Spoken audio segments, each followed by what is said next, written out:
Ayan guys, dahil may tirang munggo guys, ayan, kagabi, ayan, dinagdagan natin siya ng sabaw.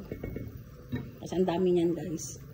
Ayan, tapos discartan natin siya ng ilalak po natin dyan guys. At ilalagay, meron tayong ano guys, kabote. Ito guys. Tapos ito. Tapos ito yung mahaba din. Kasi sayang lang yan guys. Kaya yan na lang ang ihalo natin. Ito lagyan natin muna guys para maluto siya ng mabuti. Yan. Medyo matigas yan. Sunod natin ito guys. Lagyan natin isunod yung isang kabote. O, diba guys?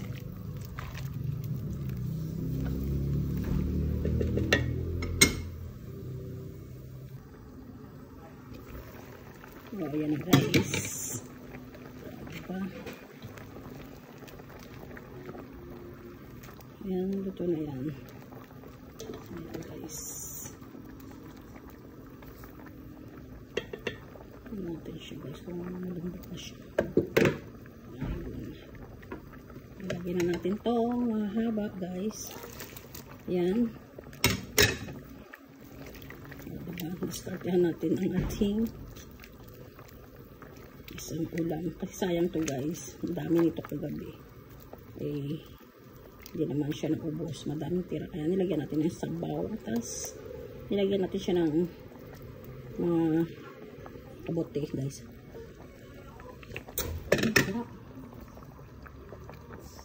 Tapos, ayan. Nanguha ko ng balunggay. Lalagay natin dyan. Dugan natin siya ng balunggay. Tapos, yung panghuli natin guys. Ito. Saluyot.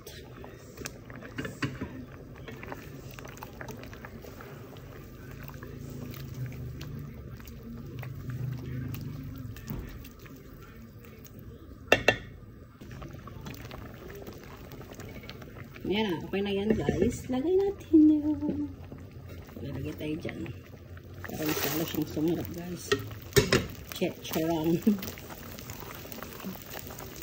Ito ba? Yan. Sayang din yung ano guys, saluyot yan. Kinuha ko lang yan guys sa aming likod bahay, likod ano guys, bakurang. Ayan. Ang kusang natubo yan guys.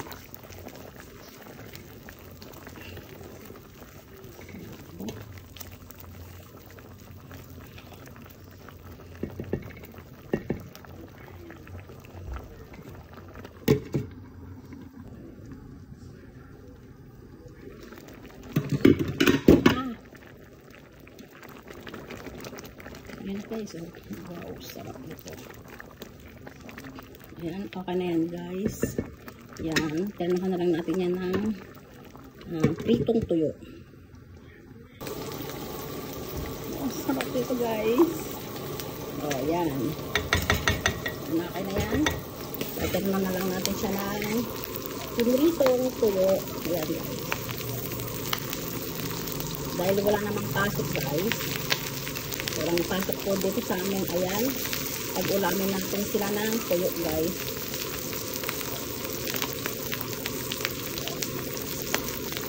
Termo ng munggo.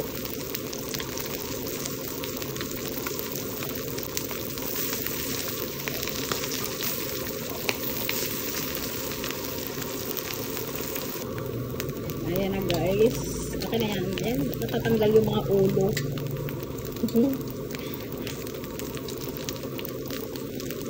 Ayan, pwede na guys. Ayan yung mga natanggal yung mga ulo. Ayan, hangay na natin yan guys.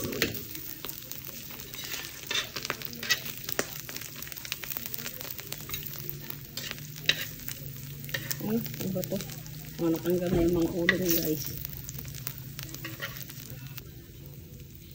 Ayan na guys. Ayan. Toasted na siya masyado guys. Ayan. Ang ating ulam. Ayan, ready to serve na po. Tara, kain na po tayo guys. Thank you guys for watching. Just like, share, and subscribe. Lani Oloya guys. Bye!